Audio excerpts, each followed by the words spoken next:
est-ce que parmi vous, il y a des gens qui ont déjà eu un sentiment d'être dans le flou de ce qu'ils devaient faire et en même temps se sentir complètement débordé d'action, pas savoir par où commencer et stressé du coup, à finir à des journées où on est crevé et où pourtant on n'a pas l'impression que grand-chose est avancé. Est-ce qu'il y a des gens qui sont concernés quelquefois, parfois? Ouais, il y en a beaucoup. Dans cette vidéo avec Émilie, on va vraiment aborder un sujet qui est primordial pour ton activité. Si tu ne connais pas Émilie, c'est la personne qui est à droite de moi et elle est coach au sein de notre activité chez Le Mentorat. Et nous, on croit une chose, si tu n'as pas les résultats que tu souhaites aujourd'hui, que ce soit dans ton activité, dans ta vie ou dans un point bien précis de ton activité, et dans cette conférence, on va te prendre l'exemple de l'organisation et le fait d'être surchargé, d'être débordé et de ne plus avoir le temps de rien faire. Et c'est que consciemment ou inconsciemment, tu l'as décidé et tu vois plus d'avantages que d'inconvénients à rester dans cette situation. Et c'est pareil si aujourd'hui tu n'as pas suffisamment de clients, tu n'as pas les résultats que tu souhaites, on pense qu'il y a toujours une partie qui vient de toi. C'est ce qu'on va te présenter dans cette vidéo. Je te souhaite un bon visionnage et reste bien jusqu'à la fin parce que je te ferai un petit débrief et comment ce truc-là m'a bloqué pour aller chercher plus de clients. Je vais vous raconter et on a pris mon histoire parce que comme ça vous pouvez vous référer un petit peu à ce que je fais, etc. Et pour ça on va remonter, je ne sais pas combien de temps en arrière, je pense 2 ans, 2 ans et demi, peut-être 3. Quand je me suis lancé un petit peu après dans l'entrepreneuriat, au début je ne faisais pas du coaching, je faisais du community management. Donc pour ceux qui ne savent pas, en gros je gérais des comptes Instagram. Et ce qui se passait, c'est que je gagnais pas mal d'argent, je gagnais ma vie quoi. J'étais toujours en études à côté.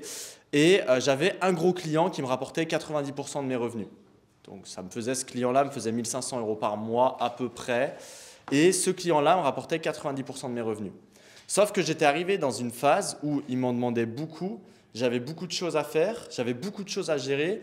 Et Thibaut peut en témoigner, des fois je me levais, genre il me voyait. Des fois tu te levais? Non, je me levais, mais lui il se levait. Moi j'étais en train de faire des carousels, etc. Et ouais, je mangeais en même temps de faire mes carousels sur Instagram, sur Photoshop.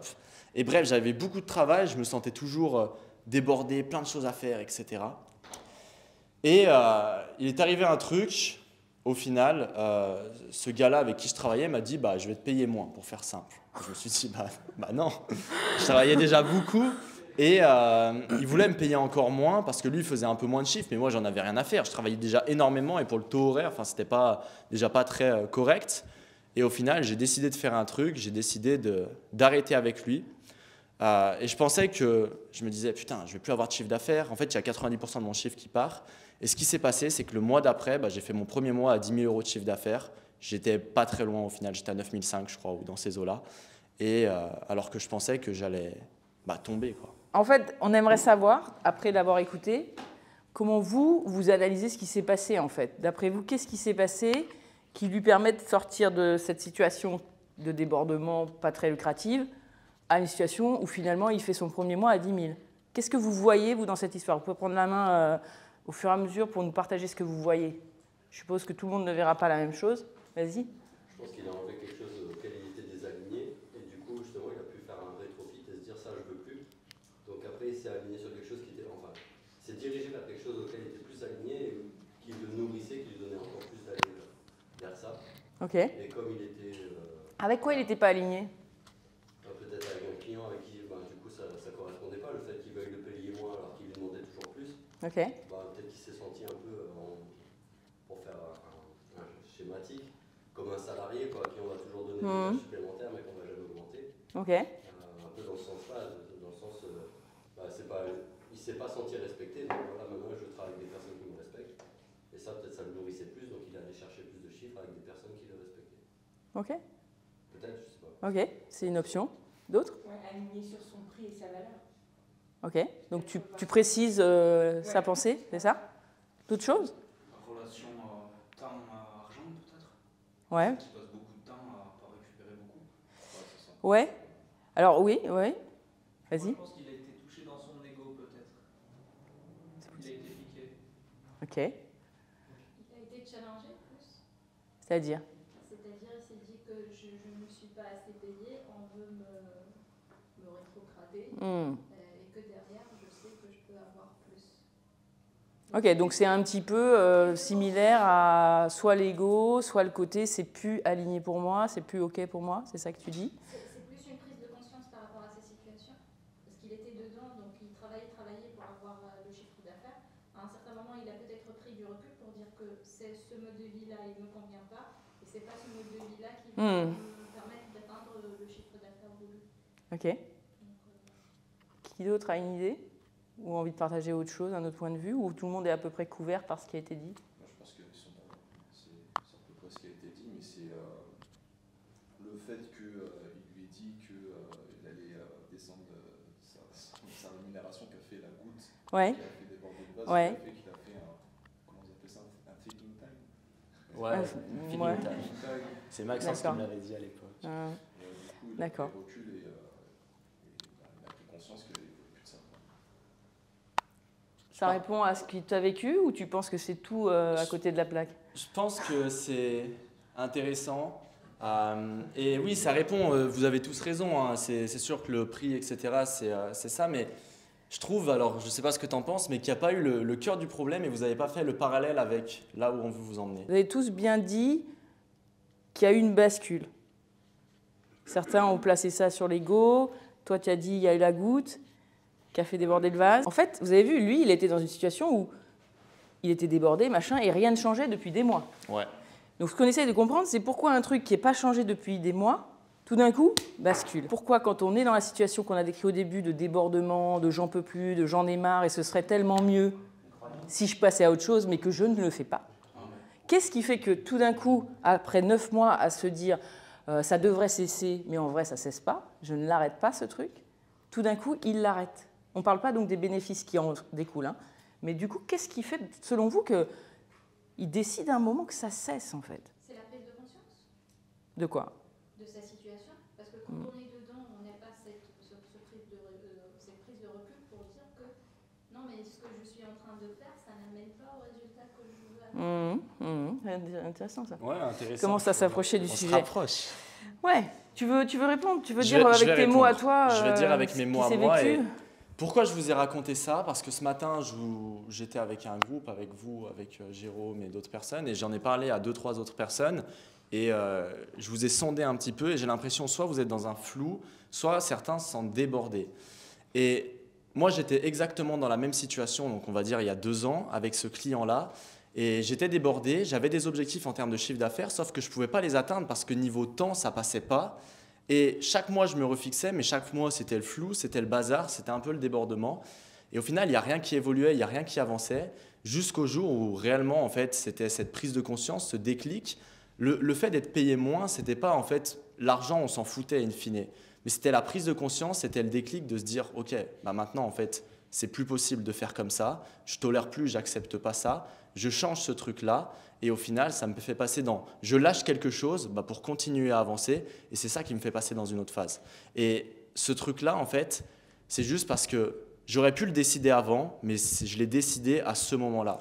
Et si je l'aurais décidé avant, et au final, ça se serait passé avant. Mais ouais. Et justement, qu'est-ce qui t'a fait? Tu dis que ce n'était pas l'argent. Alors c'est quoi qui fait que c'était plus acceptable? Qu'est-ce qui passe à ce cap-là?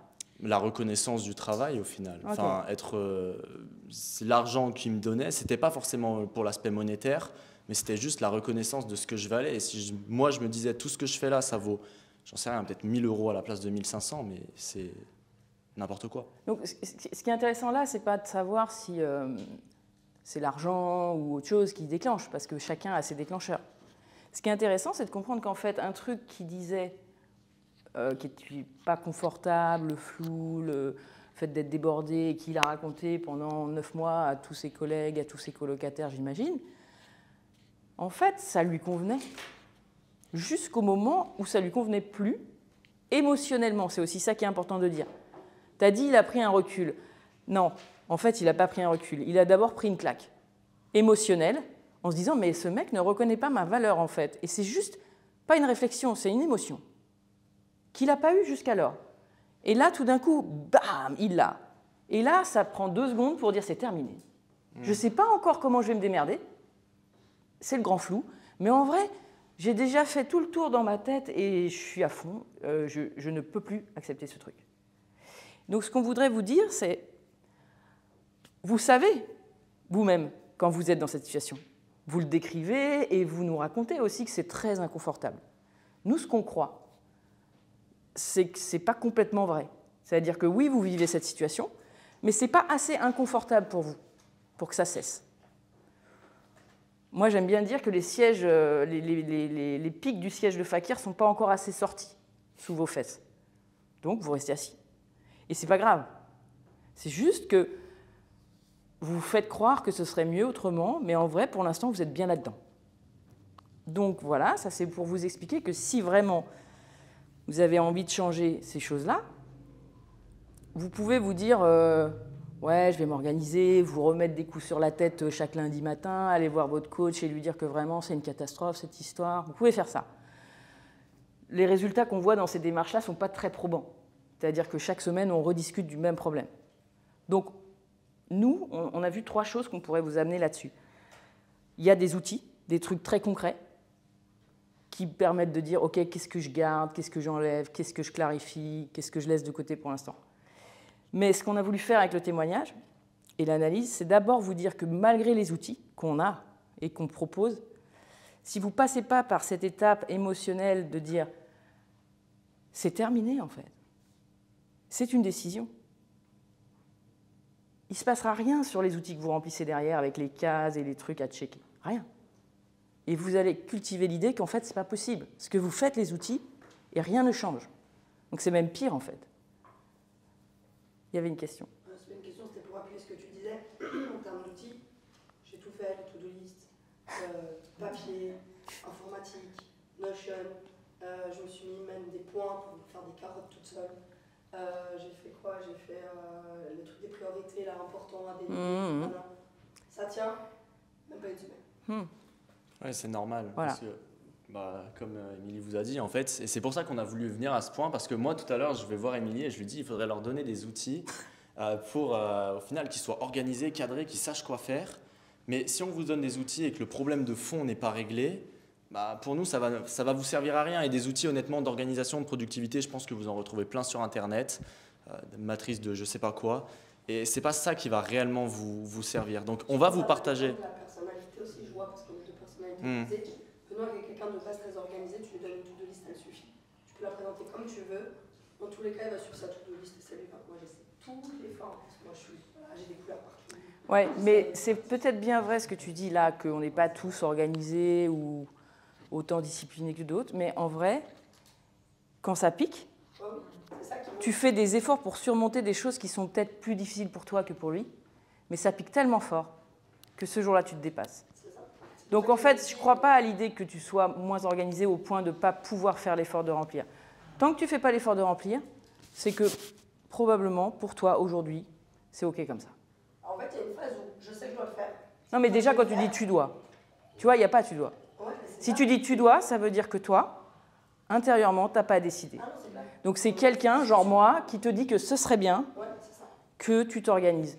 Mais en fait, je m'en fous. Donc je ne vais pas te dire ce serait bien.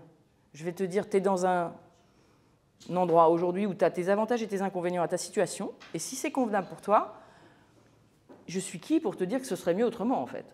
Par contre, si tu me dis, ouais, je veux scaler, je veux machin, mais tu comprends, je suis au four et au moulin, j'y vois pas clair, je vais juste te dire, c'est peu probable que tu y arrives. Et peut-être qu'à cet endroit-là, je vais toucher un truc important pour toi. Peut-être pas. Donc peut-être qu'aujourd'hui, scaler, c'est peut-être pas vital. Et quand on aura vraiment ras-le-bol, on en reparlera. Tu vois? Mais c'est pas grave. Je veux dire, c'est pas grave. Mais ce qui est important, c'est de comprendre ce qui fait que vous y allez ou pas. Plutôt que de se dire, je suis vraiment incapable, quoi, en fait. Il y en a qui travaillent sur l'inconscient ici, Élise.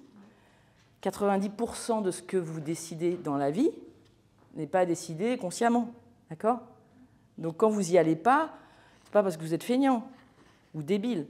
C'est parce qu'il y a une part de vous qui trouve que ça n'a aucun sens de faire ça. Et cette part de vous, elle n'est pas petite. Hein. Elle n'est pas petite.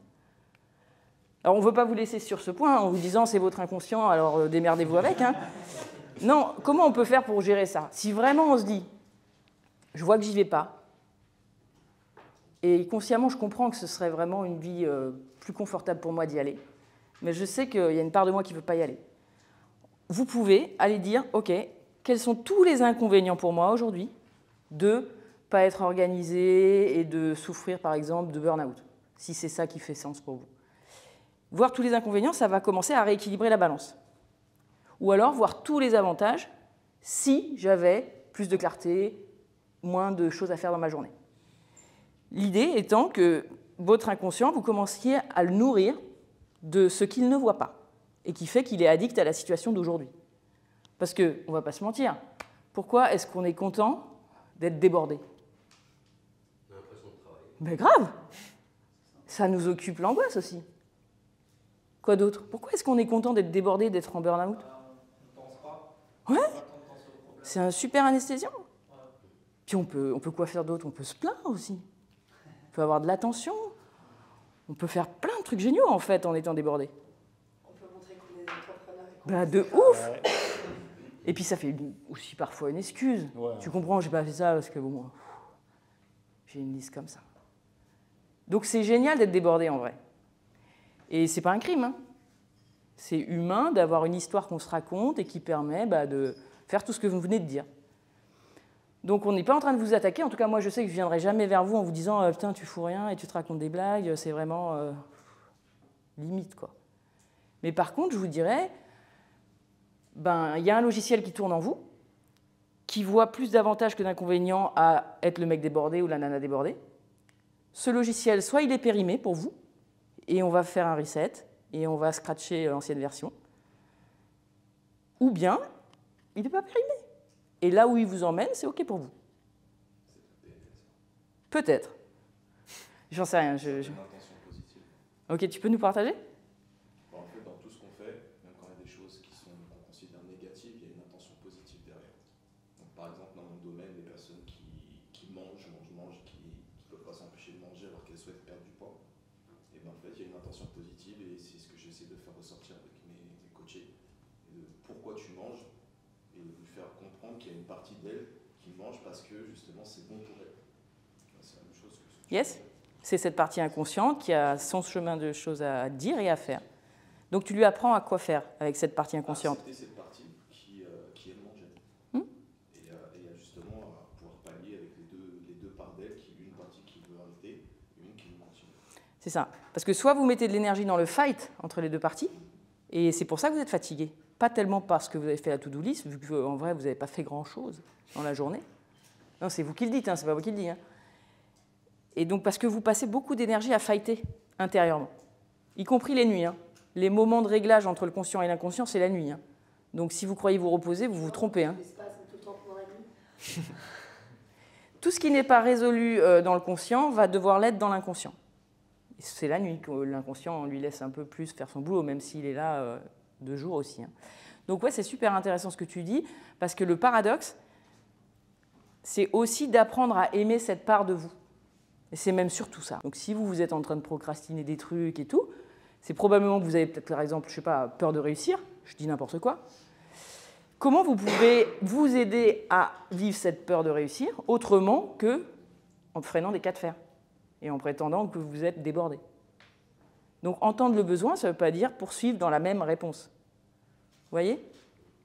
Donc c'est un apport assez intéressant parce qu'on n'était pas exactement sur ce point, mais c'est très complémentaire ce que tu viens de dire. Pour la plupart qui étaient débordés, au final, alors moi je pourrais vous dire très simplement d'un œil extérieur, vous prenez un assistant, il vous gère, ça vous coûte au pire 1 000 € par mois, il vous gère 50% des trucs qui vous prennent du temps et c'est réglé, quoi. C'est aussi simple que ça. Mais je pense qu'on va se remettre dans le débordement.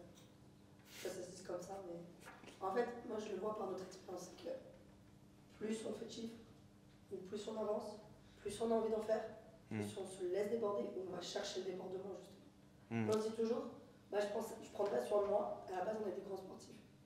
Bien encore plus que moi, on fait 5 jours par semaine de sport, on a une diète irréprochable, notre corps c'est notre priorité.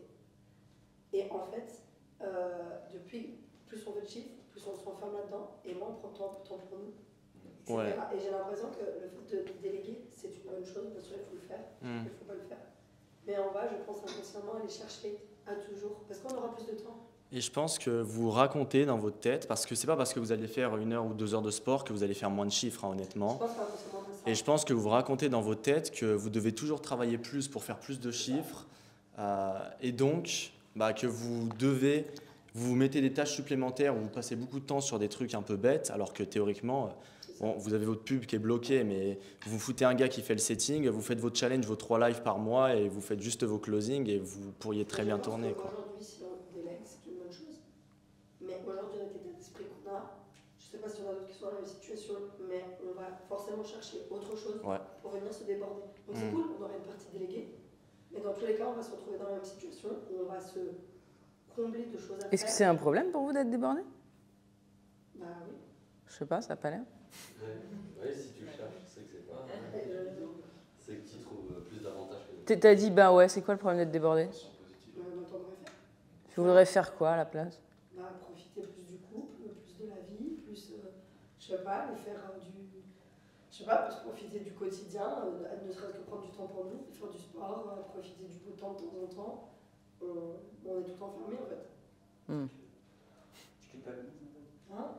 Pourquoi tu culpabilises en fait? Si tu fais pas ça? Non du tout, moi je culpabilise pas du tout. Et si tu le fais, genre si tu travailles pas pendant une journée et que tu devais travailler? Là, tu culpabilises de Oui, fou. non, c'est pas vrai.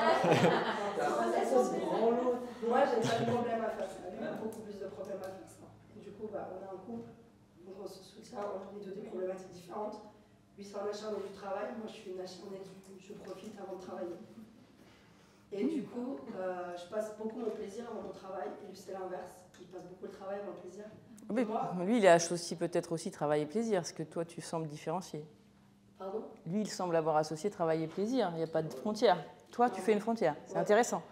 Comment tu peux mettre du plaisir dans ton travail? Peut-être la question, elle est là. Hein. Lui, pour moi, le travail, c'est pas du plaisir. Oui, mais c'est pour ça que je te pose la question. Si ta valeur haute, c'est plaisir, comment tu peux mettre du plaisir dans ton travail?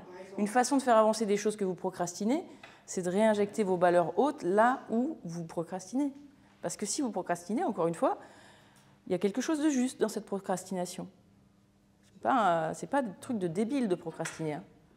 C'est des trucs d'inconscient qui dit non, mais en fait, ça ne nous intéresse pas ton truc en fait. Bon, j'espère que tu as aimé cette intervention et pour moi c'était super important de te partager ça parce que je crois une chose, tous nos blocages qu'on a dans notre activité ou dans notre vie, on les crée consciemment ou inconsciemment. Et pour ça, je vais te prendre un exemple en plus de celui qui a été donné dans cette intervention. Nous, on retrouve beaucoup d'entrepreneurs qui ont peur, surtout quand ils se lancent, d'avoir des clients. Parce que qui dit avoir des clients, va dire peut-être que certains clients vont être insatisfaits. Et ils ont peur que leurs clients leur reprochent que c'était pas comme ils le souhaitaient, etc. Et donc, sur des entrepreneurs, bien évidemment, qui débutent, vu qu'ils ont peur d'avoir des clients insatisfaits, ce qu'ils vont faire, c'est qu'ils vont s'auto-saboter, mais peut-être même pas consciemment. En fait, ils vont tout faire dans leur journée pour ne pas chercher de clients, pour améliorer leur programme, leur formation, pour faire plein de petites tâches de partout.